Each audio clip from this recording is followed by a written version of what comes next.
Hey everyone, welcome back to my channel Simplified Learning by Ankit. मेरा नाम अंकित and I work as a data analyst. In this video we'll cover an important concept in Python programming, flow of control.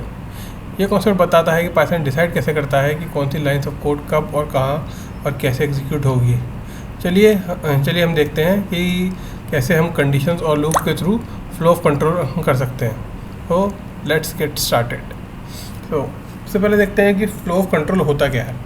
Flow of control होता है कि जब भी हम कोई programme बनाते हैं तो हम एक लॉजिक लगाते हैं, तो उसका जो फ्लो होता है वो हम उसको कैसे कंट्रोल करेंगे, मतलब कहाँ पे हमें सर्टेन एक कंडीशन लगानी है तो वो एक कंडीशन कौन सी कंडीशन पहले एग्जीक्यूट होनी चाहिए ताकि हमें जो रिजल्ट चाहिए वो रिजल्ट आए, तो उसको कहते हैं कि फ्लो ऑफ कंट्रोल।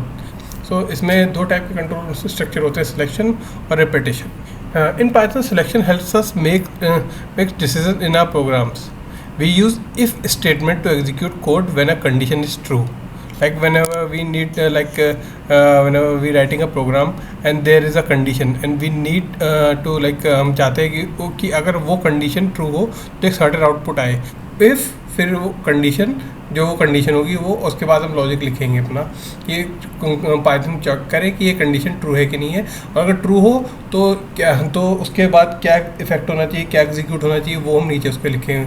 और अगर वो कंडीशन फॉल्स है तो फॉल्स के केस में क्या कमांड एग्जीक्यूट होना चाहिए, क्या हमें आउटपुट मिलना चाहिए, हम वो लिखेंगे। चलिए एक छोटा सा एग्जांपल देख लेते हैं इसका। तो ये एक हमने इफ एल्स कंडीशन के लिए एक एग्जांपल के लिए हमने एक छोटा प्रोग्राम लिया है। ये कोड हमें ये बताएगा कि वो पर्सन लीगली वोट कर सकता है कि नहीं कर सकता। ठीक है, तो पहले हमने वेरिएबल लिया एज। अब इसमें मैंने ये क्या है इंट इनपुट, मतलब इनपुट हमने पढ़ा था पिछले में अपने गेटिंग स्टार्टेड विद पाइथन में हमने इनपुट पढ़ा था कि इनपुट से क्या होता है और हमें क्या आउटपुट मिलता है। अगर आपने मेरा वो वीडियो नहीं देखा है तो मैं उस वीडियो का लिंक डिस्क्रिप्शन में डाल दूंगा, प्लीज़ जाके वो देखिएगा, क्योंकि इस वीडियो को देखने से पहले आपके पाइथन के कॉन्सेप्ट्स क्लियर होना बहुत ज़रूरी है, जो हमने वहाँ पे डिटेल में कॉन्सेप्ट सारे क्लियर किए हैं। ओके, सो इनपुट से हम उससे यूज़र इनपुट ले रहे हैं, बट हमें क्योंकि वो स्ट्रिंग में मिलेगा बट हमें न्यूमेरिकल में चाहिए उसको, तो हम यहाँ पे इंट यूज़ कर रहे हैं टाइप कन्वर्जन के लिए। ओके, इफ़ हमने यूज़र इनपुट लिया और इफ़ अगर उसकी एज 18 या उससे ज़्यादा है तो वो वोट कर सकता है, एल्स वो वोट नहीं कर सकता। तो देखिए अब हमने एग्जीक्यूट किया, अगर हम यहाँ पे 18 डालते हैं तो हमारा आउटपुट आता है yes you can vote. But on the other hand अगर हम यहाँ पे 17 पे डालेंगे तो हमें आउटपुट मिल जाता है yes you can not vote. so this is a simple example of if else. So if else we can use when we have only two conditions, but what in case कि अगर हमारे पास दो से ज़्यादा conditions हो, हमारे पास 3 condition में check करनी हो, 4 कंडीशन चेक करनी हो, 5 या फिर n number of condition check करनी हो, सो उस केस में हम यूज़ करते हैं एलिफ और एल्स के बीच में हमें जो और कंडीशंस लगानी होती हैं वो हम एलिफ के थ्रू लगाते हैं। चलिए उसका एक एग्जाम्पल देखते हैं। ये देखिए, जैसे हमने एक वेरिएबल लिया मार्क्स, हमने स्टूडेंट के मार्क्स लिए हैं। अब उस मार्क्स के बेसिस पे हमें ये चेक करना है कि वो उसको ग्रेड सिस्टम में वो क्या आएगा, ग्रेड ए है, ग्रेड बी है, ग्रेड सी है, ग्रेड डी है। ठीक है, तो हमने मार्क्स उसके डाले यहाँ पर 95, बट पहली कंडीशन में हम चेक कर रहे हैं कि if marks is greater than equal to 90 then we can get an output कि ग्रेड ए है। अगर उसके मार्क्स 80 या उससे ज़्यादा हैं तो उसका ग्रेड बी है, 70 या उससे ज़्यादा है तो सी है या फिर डी है। ठीक है, तो यहाँ पे हमने इनपुट लिया है 95, तो पहली कंडीशन चेक करेगा कि मार्क्स उसके 90 से ज़्यादा है कि नहीं है, तो वो ट्रू है तो फिर हो जाएगा, प्रिंट आउटपुट दे देगा। अब यहीं पे अगर हम इसको 75 लें, ठीक है, तो वो क्या करेगा, वो पहली इफ़ कंडीशन में जाएगा, चेक करेगा मार्क्स 90 से ज़्यादा है नहीं है तो फॉल्स, तो वो उसके नीचे प्रिंट स्टेटमेंट पे नहीं जाएगा। फिर वो दूसरी कंडीशन पे जाएगा जहाँ पे मार्क्स इज़ ग्रेटर देन 80 और नॉट बट इट्स 75, तो दूसरी कंडीशन में हमारी फॉल्स होती है। फिर वो तीसरी कंडीशन में जाएगा if marks is greater then 70 और नॉट इट्स ट्रू, सो यहाँ पे हमें आउटपुट मिलेगा C, sorry this a spelling mistake. Okay, so यहाँ पे हमें देखिए यहाँ पे हमें आउटपुट मिला सी। सो इसके बाद आता है सिलेक्शन में हमारा नेक्स्ट नेस्टेड इफ़। जब हमारा एक डिसीजन दूसरे डिसीजन के ऊपर डिपेंडेंट हो, और मतलब हमें पहले एक डिसीजन लेना है, उसके बाद फिर अगर वो ट्रू होगा तो अंदर जाके हमें दोबारा और डिसीजन लेने हैं, तो उस केस में हमारे फिर इफ़ कंडीशन नेस्टेड लगती है, उसे कहते हैं नेस्टेड इफ़ कंडीशंस। जैसे कि एक प्रोग्राम है जिसमें हमारे पास 3 वैल्यूज़ हैं तीन वेरिएबल्स हैं ए, बी और सी, ठीक है। अब हमें चेक करना है कि तीनों में से कौन सा की वैल्यू सबसे ज़्यादा है, which is the greatest value, ठीक है। तो अब तीन, अगर हमें दो में से चेक करना होता तो हम उसको इफ एल्स से कर सकते थे, ठीक है। बट हमें अब एक साथ तीनों का कंपैरिजन करना है, ठीक है। तो हमें जैसे पहले देखा हमने इफ़ पहली कंडीशन में लगाया A, if A is less than B, अगर क्या ए बी से छोटा है, ठीक है, तो हमारा ए क्या है 10 और बी क्या है 20, हाँ ए बी से छोटा है, ठीक है। फर्स्ट कंडीशन हमारी ट्रू हो गई, ठीक है। वो फिर बी में आएगा, ठीक है। अब बी में आएगा B, if B is less than C, क्या बी सी से छोटा है, नहीं, बी की वैल्यू 20 है, सी की 7 है, तो ये हमारी हो गई फॉल्स, ठीक। तो ये जाएगा इसके एल्स कंडीशन में कि अब print B is the greatest, ठीक है। 20 इज़ द ग्रेटेस्ट, बी की वैल्यू क्या है 20, तो दैट इज़, तो ये इसकी वैल्यू ग्रेटेस्ट है। तो वहीं अगर हम इन वैल्यूज़ को शफल कर दें, जैसे अगर हम इसको 7 की जगह 70 कर दें, ठीक है, तो उस केस में हमारा क्या होगा, सी की वैल्यू ग्रेटेस्ट हो गई, तो मिला 70। अब नेस्टेड इफ़ का जैसे अगर आप देखें तो उसने क्या किया, पहले एक कंडीशन चेक कर रहे हैं हम, if A is greater than B और नॉट, मतलब अब हमें 3 करनी है, तो हमें उसको ब्रेकअप करना बहुत ज़रूरी है कि क्योंकि हम तीनों को एक साथ कंपेयर नहीं कर सकते, ठीक है। पहले हमने कंपेयर किया ए बी से छोटा है कि नहीं है, ठीक है। अब ए बी से छोटा है, ठीक, तो वो हमारा ए एलिमिनेट हो गया। अब हमें कंपेरिजन करना है बी और सी का भी, तो उसके बाद पहले क्योंकि अगर हम इसको अलग से करते हैं तो फिर हमारा एक ना एक एलिमेंट छूट सकता है। So here comes next, indentation. What are indentation in Python?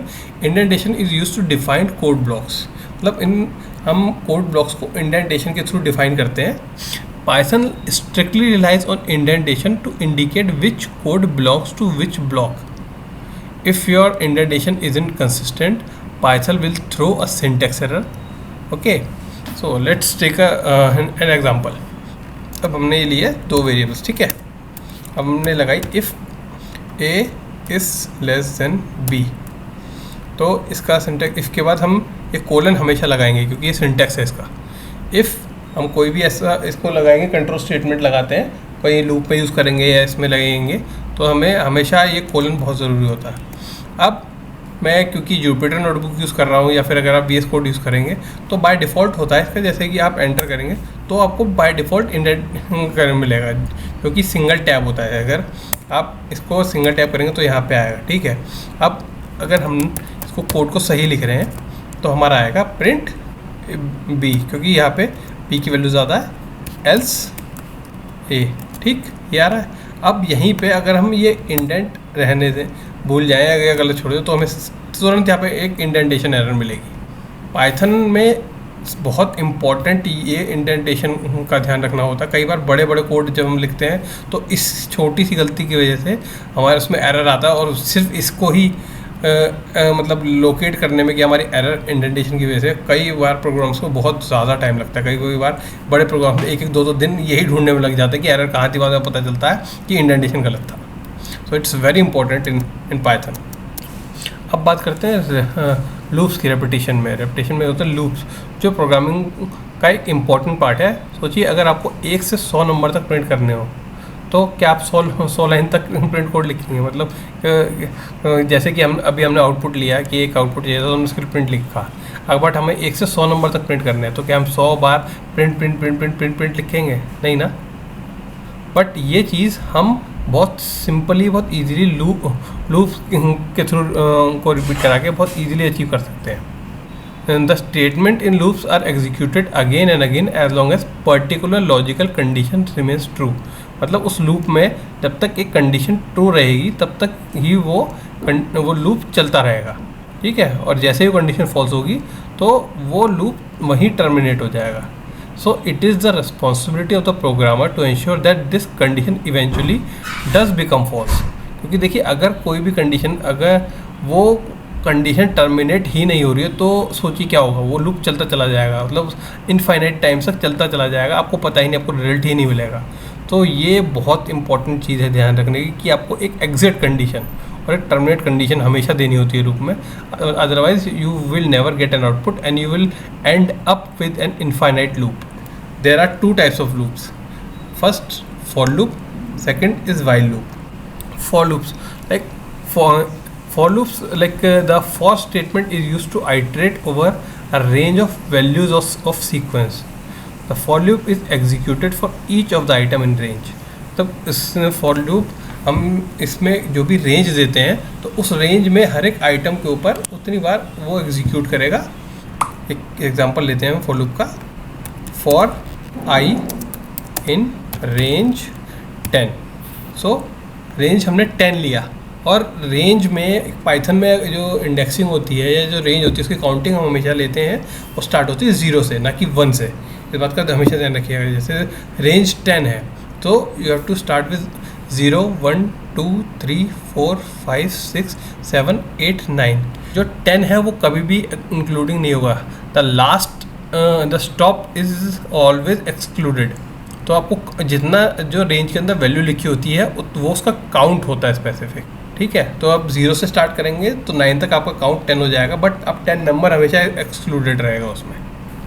So this is for loop. मतलब और फॉर लूप की एक और कंडीशन होती है. फॉर लूप में आप तभी लगा सकते हैं जब आपको पता हो कि आपके को कितने आइट्रेशंस चाहिए. जब आपके आइट्रेशंस फिक्स होते हैं आप उस ही केस में फॉर लूप लगा सकते हैं. जैसे कि आपको लगाना है कि मेरे पास जैसे एक लगाया कि for I in range 10 print Python.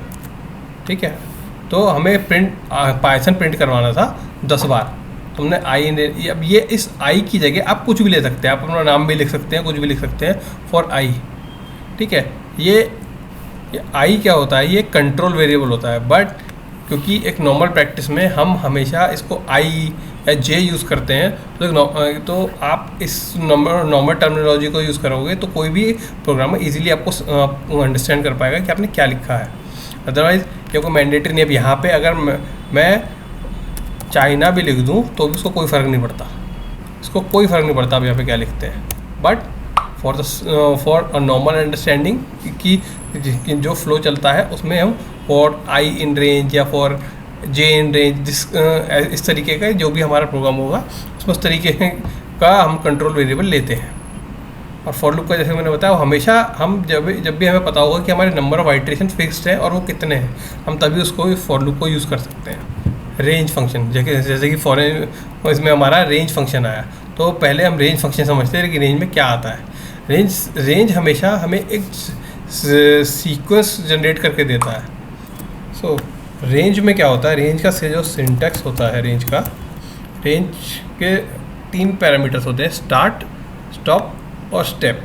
जिसमें कि आपका स्टार्ट और स्टेप जो होगा वो ऑप्शनल होता है, आपका स्टॉप मैंडेटरी होता है. तो स्टार्ट आपका होगा आपकी starting value, starting position of the loop. आप कहाँ से चाहते हैं, किस पोजीशन से चाहते हैं कि आपकी वैल्यू का लूप स्टार्ट हो. ठीक, और स्टॉप हो गया आपका स्टॉपिंग पोजीशन ऑफ लूप -1, क्योंकि ये हमेशा एक्सक्लूडेड होता है स्टॉप, तो इसलिए -1 लेते हैं. जहाँ पे भी आप चाहते हैं आपका लूप टर्मिनेट हो हमेशा उससे एक ज़्यादा लेना होता है.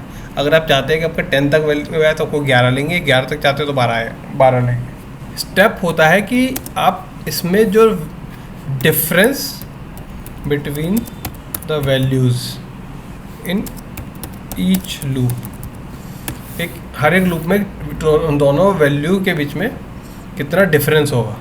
ठीक है, अब बाय डिफ़ॉल्ट ये होता है 1. तो हमारा क्या है 0 1 2 3 4 5 6 7 8 9. ठीक है, क्योंकि हमने स्टेप 1 लिया है. अब यहीं अगर हम स्टेप को 2 ले लें तो ये +2 होगा, सॉरी -2 नहीं होगा, ये +2 होगा. मतलब हर एक में वेरिएशन जो होगा वैल्यू में 2 का आएगा. देखिए पहले 0, फिर हमने 1 स्किप किया 2, 0 +2 2, 2 + 2 4, 4 + 2 6, 6 + 2 8, ये आया हमारा. ठीक, ये हमारा स्टेप होता है.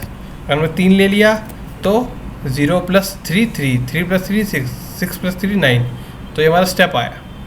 और बाय डिफ़ॉल्ट अगर हम कुछ भी यहाँ पे नहीं लिखते तो ये आए, तो इसको बाय डिफ़ॉल्ट 1 होती है वैल्यू हमेशा. जैसे कि मैंने बताया कि इसका लास्ट वाला जो होता है स्टॉप का वैल्यू एक्सक्लूडिंग होती है. देखिए यहाँ पे आपको 10 नहीं मिल रहा है. So next is while loop. For loop से अलग वाइल लूप तब तक चलता रहता है जब तक कंडीशन ट्रू होती है. लेकिन आपको कंडीशन को अपडेट करना होगा। मतलब कि जैसे कि कंडीशन वो चेक करता रहेगा, जो हम कंडीशन देंगे वो ट्रू होगी तब तक वो चलता रहेगा। बट ये जैसे कि मैंने बताया कि हमें एक फैक्टर ये भी लेके चलना होता है कि एक पॉइंट पे आके, एक सर्टेन पॉइंट पे आके वो कंडीशन फॉल्स हो जाए, वो एक एग्जिट कंडीशन हमें डालनी होती है, ठीक है। तो हम उस वो कंडीशन को अपडेट करते रहेंगे जब तक कि हमारी हिसाब से हम चाहते हैं कि हमारा रिजल्ट मिल जाएगा। जैसे ही हमारा रिजल्ट वहाँ मिल जाएगा तो हम वहाँ पे एग्जिट कंडीशन या डाल देंगे, या उसको इतना अपडेट कर देंगे कि वो कंडीशन फॉल्स हो जाएगी, फिर हमें वहाँ पे हमारा आउटपुट मिल जाएगा। जैसे कि अगर हम ये एक एग्जांपल ले वाइल लूप का, वाइल लूप। सो अगर हमारे पास एक सी की वैल्यू है 5, ठीक है, सी की वैल्यू है हमारी 1, ठीक। So while c is less than 5, ये हमारी कंडीशन हो गई कि जब तक सी 5 से छोटा है, ये लूप तब तक चलेगा जब तक सी 5 से छोटा है। अब यहाँ पे एक चीज़ हो, जैसे कि मैंने कहा था इनफाइनाइट लूप। अब हमने क्या किया, यहाँ पे हमने वाइल लिया, वाइल में सी 5 से छोटा होगा, हमने एक कंडीशन डाली और हमने आउटपुट मांगा सी, ठीक है। बट हमने यहाँ पे एग्जिट कंडीशन नहीं दी। तो देखते हैं हमारा आउटपुट क्या आएगा। अब ये देखिए क्या हो रहा है, ये एक इनफाइनाइट लूप है, ये हमें दिए जा रहा है आउटपुट। इसको पता ही नहीं इसको कब रुकना है। 1 1 1 1 1 1 1 क्यों और 1 ही क्यों दे रहा है, क्योंकि अब वैल्यू हमारी अपडेट हो नहीं रही। हमने ये एग्जांपल है एक इनफाइनाइट लूप का, ये आपका इनफाइनाइट लूप है, क्योंकि इस लूप को हमने स्टार्ट तो कर दिया बट इसके पास कोई एग्जिट कंडीशन ही नहीं है। और सेम अगर हम इसमें अब सी की वैल्यू प्लस इक्वल टू 1, अब हमने सी की वैल्यू प्लस इक्वल टू 1 कर दी। जैसे कि आपको पता है कि ये this is equal to c is equal to c plus 1। तो हर एक लूप में सी की वैल्यू 1 ऐड होती जाएगी। तो यहाँ पे सी की वैल्यू 1 थी, ठीक। तो पहले में हमें सी की वैल्यू मिलेगी 1, ठीक। उसके बाद फिर सी में एक ऐड हो जाएगा 2, सो हमें दूसरी वैल्यू मिलेगी 2, फिर उसमें दोबारा एक ऐड हो जाएगा, फिर 3, फिर यहाँ पे जब तक ये कंडीशन ट्रू रहेगी हमें ये आउटपुट मिलेगा। ये देखिए, अब इसमें हमने पहले वाली कंडीशन उसने चेक करी, सी की वैल्यू 1 है, 1 1 से छोटा है, ठीक। तो पहले में 1 मिल गया हमें, फिर उसने सी में एक प्लस कर दिया और सी की वैल्यू अपडेट कर दी। अब सी की वैल्यू 2 हो गई, बट 2 भी 5 से छोटा है, तो वो दोबारा लूप चला, फिर उसमें एक और ऐड हो गया, फिर वो 3 हो गया, तो हमें 3 मिला, फिर हमें एक और ऐड हो गया, फिर 4 मिला। बट जैसे ही उसमें 4 + 1 हो तो 5 हो गया। तो 5 इज़ नॉट लेस देन 5, ये कंडीशन फॉल्स हो गई और लूप ऑटो टर्मिनेट हो गया। So this is while loop. Next comes break and continue. Break and continue, कभी कभी हमें लूप को बीच में ही रोकना पड़ता है। मतलब कि जैसे हम नहीं चाहते कि जो कंडीशन है लूप हमारा एंड तक पूरा चले, हमें उसको बीच में ही रोकना होगा, या ठीक है, या किसी पार्ट को स्किप करके आगे बढ़ाना होगा। ब्रेक स्टेटमेंट लूप को तुरंत रोक देता है और कंटिन्यू करंट आइट्रेशन को स्किप करके अगले आइट्रेशन पर जंप कर जाता है। चलिए इसका एग्जांपल देखते हैं कि ब्रेक क्या करता है और कंटिन्यू क्या करता है। सो ब्रेक क्या करेगा, सो सेम एग्जांपल ले लेते हैं। अब हमने यहाँ पे आपने देखा, अब हमने इसकी एग्जिट कंडीशन जो सी की वैल्यू अपडेट करने वाली थी हमने वो हटा दी, बट हमने यहाँ पे ब्रेक लिख दिया। तो ये पहली बार एग्जीक्यूट हुआ और वहीं ब्रेक हो गया। मतलब ब्रेक का मतलब है कि वहीं टर्मिनेट हो गया। Break means it terminates the loop. किसी भी प्रोग्राम में जिस भी लूप में स्पेसिफिकली ये पूरा, and this is the most important point, ये किसी भी प्रोग्राम को टर्मिनेट नहीं करता। ब्रेक उस स्पेसिफिक लूप को टर्मिनेट कर देगा जिस लूप के अंदर आपने इसको लगाया है। या फिर जैसे अगर हम एक और एग्जांपल लें इसका, कि सेम इसमें हमने लिया, अब हमने यहाँ पे ये लिया और इसके बाद देते हैं if c is equals to 3। अब इसमें हमने क्या किया, अब इसमें हमारा सेम प्रोग्राम है, उसमें वैल्यू अपडेट हो रही है, ठीक। पहले 1 हुआ, ठीक है, 1 क्या सी इक्वल टू 1 है, नहीं है, ठीक, चलो गया। फिर 2 हुआ, 2 इक्वल टू 3 है, नहीं, फॉल्स है, फिर ब्रेक नहीं हुआ। और तीसरी कंडीशन जैसे ही उसमें एक और प्लस हुआ, 3 इक्वल्स टू 3, ये कंडीशन ट्रू हो गई। ट्रू होती तुरंत लूप ब्रेक हो गया। ब्रेक के बाद हमारी नेक्स्ट कंडीशन आती है कंटिन्यू। अब कंटिन्यू क्या करता है, जैसे कि मैंने बताया कि वो किसी भी लूप के एक आइट्रेशन को, उस आइट्रेशन को स्किप कर देता है और दूसरे आइट्रेशन पे डाल देता है। ठीक है। तो अगर हम इसका एग्जांपल देखें तो अगर हमने फॉर लूप लिया फॉर आई इन रेंज 1:11, जैसे कि हमने देखा ये 1 से लूप स्टार्ट हो गए 10 तक के आइटरेशन जाएगा, और हमने इसके बाद एक कंडीशन डाल दी कि if i equals to 4 then continue, और उस लूप के बाहर हमने प्रिंट डाला है। ये देखिए, अगर हम इस प्रिंट को यहाँ लिखते हैं तो ये इफ़ कंडीशन के अंदर है, पर वहीं अगर हम उसको इंडेंट को बाहर करते हैं तो ये इफ़ कंडीशन के बाहर है, बट फॉर लूप के इंडेंट के अंदर है। इस इंडेंट का जैसे मैंने बताया कि बहुत स्पेसिफिकली आपको ध्यान रखना होगा, क्योंकि वरना आपका सिंटेक्स एरर आएगा।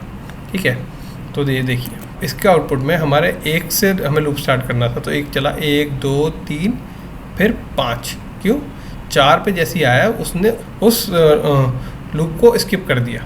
वो आपको आउटपुट नहीं देगा, वो लूप ही स्किप कर देगा, ना ब्रेक की तरह उसको टर्मिनेट करेगा, बस उसको स्किप कर देगा। बट एक और चीज़ हम यूज़ करते हैं जब भी हम लंबा कोड लिखते हैं, तो हम इसमें एक और करते हैं, कहते हैं पास।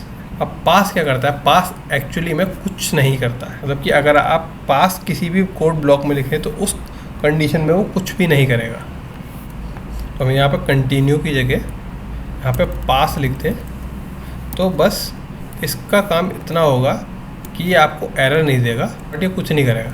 मतलब इसका जो एक्सप्लिकेशन होता है वो उस केस में होता है जब हम कोई भी, जैसे आप कोई बहुत बड़ा प्रोग्राम लिख रहे हैं, ठीक है, तो कई बार आपको होता है कि आपको कोई कंडीशन आपको उस टाइम पे किसी कोड में नहीं लिखनी है, ठीक है, बट आपको नहीं चाहते हो कि उस टाइम पे वो कोड ब्लॉक एरर दे, तो उस टाइम पे आप उसकी इफ़ कंडीशन में पास लिख दो। कि जैसे अगर आप ये देखो, अगर मैं इसमें कुछ नहीं लिखूँ तो आपको एरर देगा कि भाई आपने इफ़ तो लिखा है, इंडेंट के में तो आपने कोई वैल्यू पास नहीं करी, तो ऐसे में आप स्टक हो जाओगे कि यार मैं आगे कोड क्या लिखूँ। तो यहाँ पे आप क्या करोगे, आप यहाँ पे पास लिख सकते हो, तो आपका कोड परफेक्टली वर्क करेगा, और आप बाद में इजीली इसमें अपना लॉजिक पास को कीजिएगा, अपना लॉजिक लिख सकते हो।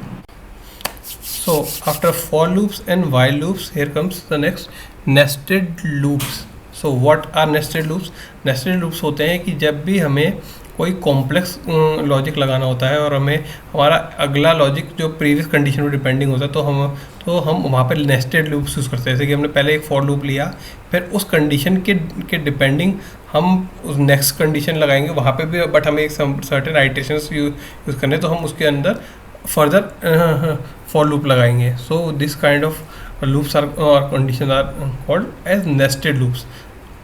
एक एग्जांपल लेते हैं जिससे कि थोड़ा ये आसानी से समझ में आए।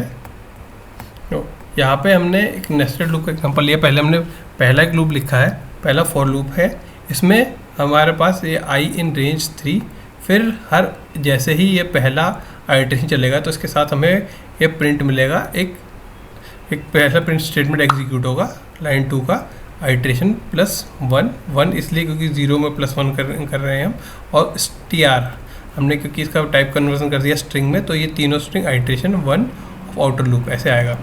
और इसी आइटरेशन के साथ ये फिर वापस दोबारा अपने पहले लूप में नहीं जाएगा, ये फिर उसके बाद जाएगा दूसरे लूप में, दूसरे फॉर लूप में, पहले आइटरेशन के। अब यहाँ पे और j इन रेंज 2, और फिर j की कंडीशन ये j के दोनों लूप एग्जीक्यूट करेगा, फिर उसके बाद ये प्रिंट आएगा आउट ऑफ इनर लूप, और फिर आउट ऑफ आउटर लूप। जैसे कि आप इसका आउटपुट देख सकते हैं कि फर्स्ट हमारा प्रिंट स्टेटमेंट आया iteration of string 0+1 that is 1 of outer loop. ठीक, पहले फर्स्ट आइटरेशन चला आउटर लूप का, उसके बाद इनर लूप के j रेंज के 2 आइटरेशन चले 1 और 2, उसके बाद फिर आया नीचे second last statement execute out of inner loop. ठीक, बट अभी हमारा फॉर जो हमारा आउटर लूप है वो पूरी तरीके से एग्जीक्यूट नहीं हुआ है, तो ये वापस जाएगा पहले वाले फॉर लूप में, एक और बार आएगा आइटरेशन ऑफ 2। ठीक है, उसके बाद दोबारा इसके फॉर सेकंड वाला लूप पूरा एग्जीक्यूट होगा, फिर हमारा print out of inner loop आएगा। ठीक है, उसके बाद फिर ये तीसरी बार जाएगा, तीसरी बार एग्जीक्यूट होगा और फिर आएगा। इसको मैं समझता हूँ आपके लिए काफ़ी कंफ्यूजिंग हो गया होगा ये, तो हम इसको हमारे पास एक और वेबसाइट है पाइथन कोड विजुलाइज़र, हम उसको यूज़ करते हैं और ये देखते हैं इसको किस तरीके से ये लाइन ऑफ कोड एग्जीक्यूट हो रहा है, ठीक है। अब ये कोड है हमारा, ठीक। अब ये देखिए लाइन बाय लाइन, ये इस रेड एरो को मॉनिटर कीजिएगा। पहले हमारा फर्स्ट लूप चला, ठीक। अब ये सेकंड पे आ गया, नंबर 2 में print iteration plus str_i+1 of outer loop. तो हमारे पास i की वैल्यू क्या है, 0। ये देखिए ग्लोबल फ्रेम में 0 है। फिर हमने नेक्स्ट लूप किया तो हमारा प्रिंट स्टेटमेंट ये आ गया, आइट्रेशन str_i1। ये हमारा, ये देखिए ये इस ब्लॉक्स में हमारा आउटपुट आएगा हमेशा, पहला आया। फिर ये कंट्रोल गया तीसरे लाइन में, फॉर j इन रेंज 2, ठीक। उसके बाद रेंज 2, जब तक ये 2 होगी तब तक ये हर बार दोनों इसको प्रिंट करेगा। देखो j की वैल्यू 0 है, बट j+1, 0+1 इज़ 1, ठीक, 1 आया। बट अभी ये लूप दोबारा चलेगा, क्योंकि इसके बाद हमने कोई और कंडीशन, कोई और नेस्टेड लूप इसमें नहीं लिया है, ठीक। ये 2 बार चला क्योंकि रेंज 2 थी हमने। उसके बाद ये इस लूप से बाहर आया, इनर लूप से बाहर आया। तो यहाँ पे हमारे नंबर 5 में एग्जिट होते ही क्या है, प्रिंट स्टेटमेंट है, print out of inner loop. तो ये इसको आउटपुट देगा, फिर वापस आउटर लूप में जाएगा, ठीक। अब सेकंड आइट्रेशन चला हमारा, तो फिर हमें पास अगेन वो आउटपुट आया, आइट्रेशन प्लस str_i+1। आई की वैल्यू अब क्या है, 1, 1 + 1 2। तो iteration 2 plus of outer loop, ये देखिए हमारा बॉक्स में आउटपुट है, ठीक। अब ये दोबारा हमारा इनर लूप में, अब हमारा दोबारा इनर लूप पूरा एग्जीक्यूट होगा इसके अंदर। फिर से 1 और 2 मिलेगा हमें, और उस 2 के बाद फिर से print out of inner loop, वो एग्जीक्यूट हो गया। इनर लूप्स को एग्जिट किया उसने, बट हमने वहाँ पे प्रिंट स्टेटमेंट दिया हुआ था तो वो एग्जीक्यूट हुआ। तो फिर ये दूसरी बार एग्जिट होकर फिर से बाहर जाएगा आई में, आउटर लूप में, क्योंकि वो 3 बार एग्जीक्यूट होना हमारा, हमने रेंज 3 दी है उसमें, ठीक। तो लास्ट में फिर print iteration string 2 + 1 that is 3 of outer loop. फिर दोबारा j में 1 और 2 आएगा, 0 1 2 बार एग्जीक्यूट होगा, ठीक, आप देख पा रहे हैं। इस बार ये आएगा आउट ऑफ आउटर लूप, और इसके बाद फिर ये पहले में गया, बट वहाँ पे अब कंडीशन फॉल्स हो गई है, तो वहाँ पे वो लूप को एग्जीक्यूट नहीं करेगा। उसके बाद सीधा आएगा आपके pass out of outer loop. और इसका कोड का फ्लो समझ सकते हैं विजुलाइज करते हुए। And flow of control programming का एक बहुत पावरफुल कॉन्सेप्ट है। ये हमें डिसीजन लेने में हेल्प करता है, यूजिंग इफ़ एल्स टास्क को रिपीट करता है लूप्स के साथ, और स्पेशल केसेस को हैंडल करता है ब्रेक और कंटिन्यू के साथ। सो thank you so much for watching till the end. I hope this video helped you understand the flow of control in Python. If you found it useful, make sure to hit that like button and share it with others, your friends and anyone who is needing that, and he sure would get a benefit out of it. And if you haven't subscribed yet, click on that subscribe button to never miss out on any simplified learning content. Also leave a comment below if you have any questions or suggestions for future topics. By the way, in the next video, we'll deep dive into how Python function works and how they can make your coding more efficient. Trust me, you don't want to miss that one out. So subscribe and turn on the notification to stay updated. See you in the next video. Bye.